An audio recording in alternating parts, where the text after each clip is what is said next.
I'm in the west of Ireland in a place called the Burren.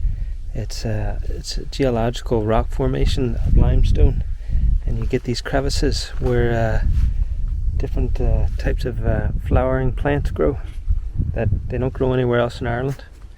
I thought I'd come here and take some photos.